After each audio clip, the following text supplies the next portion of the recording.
The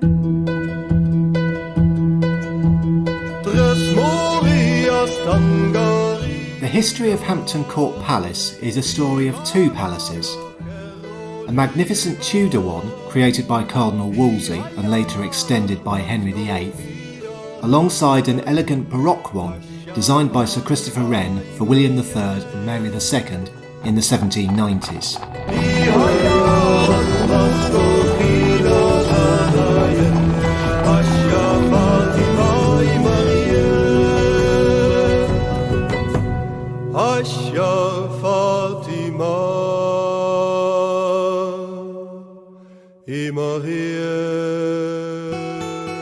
We enter the palace through Cardinal Wolsey's great gatehouse into the so-called base court.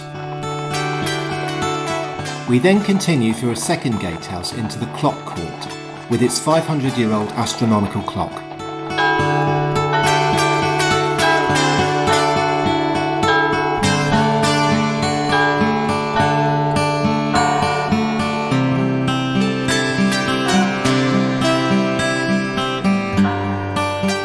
A staircase in the gatehouse leads to Henry's Great Hall.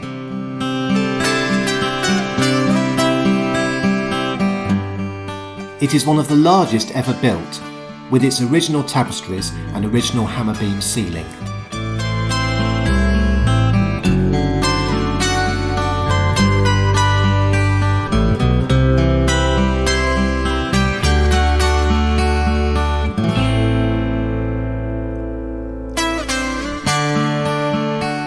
Beyond the Great Hall is the Great Watching Chamber, with its stained glass windows added during Queen Victoria's reign.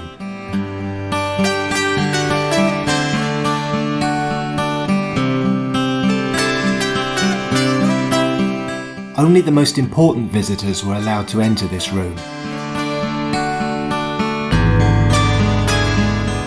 The gilded ceiling features coats of arms of Henry VIII and many of his ancestors.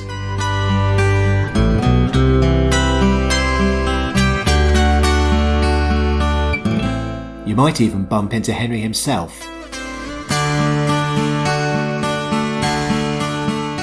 Henry VIII's chapel is largely original, although Queen Anne added the oak reredos, the trompe-l'oeil window, the organ and the pew.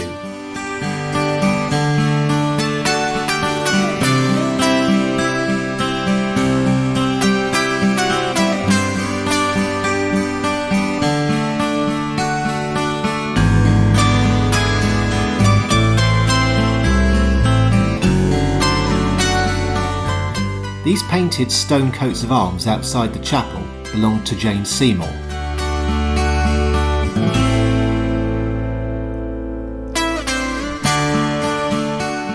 Outside the chapel is the chapel courtyard, where you might meet some of Henry's wives.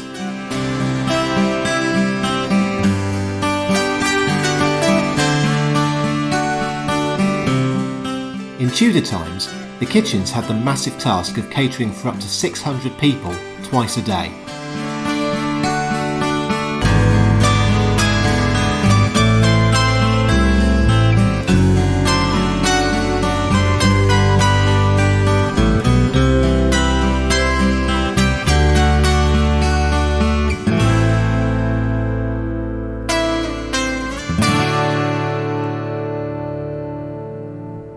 Although successive monarchs left some mark on the palace, it was in the reign of William and Mary that Hampton Court underwent its greatest transformation.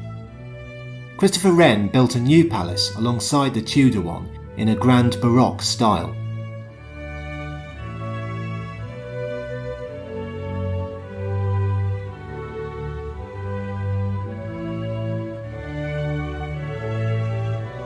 The new palace was built around the impressive Fountain Court with its covered cloistered walkways. We enter the new palace on the King's Staircase, which contains murals depicting a grand Roman hall.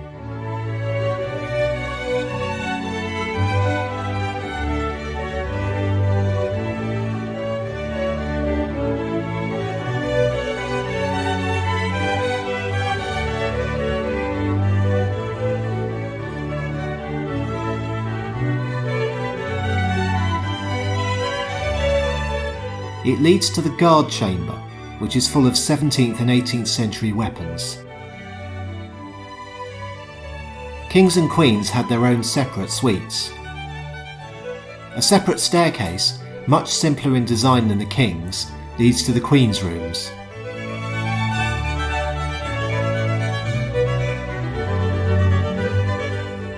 There are dozens of elaborately decorated rooms in the state apartments, with the later ones dating from the early Georgian period.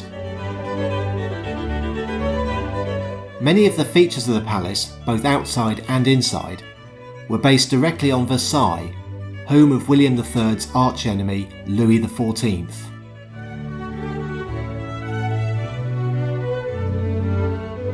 The palace gradually fell out of favour in the Georgian period, and George II was the last monarch to live here.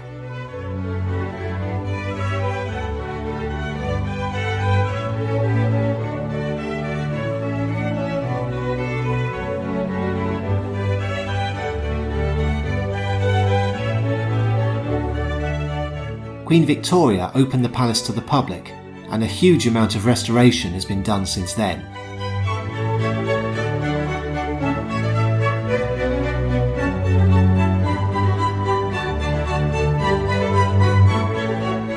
A large number of tapestries survive in addition to those in the Great Hall.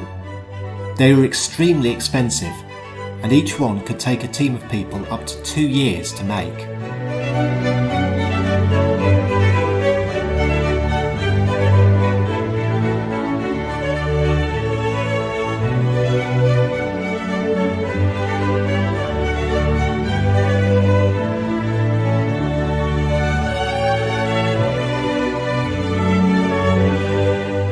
William and Mary were also responsible for creating many of the palace's spectacular gardens.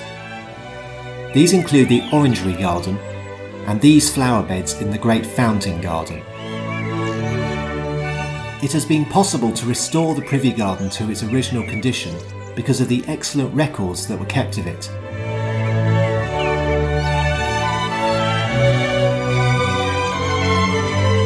Jean Tijoux, a French Huguenot ironworker, designed and built the wrought iron screens.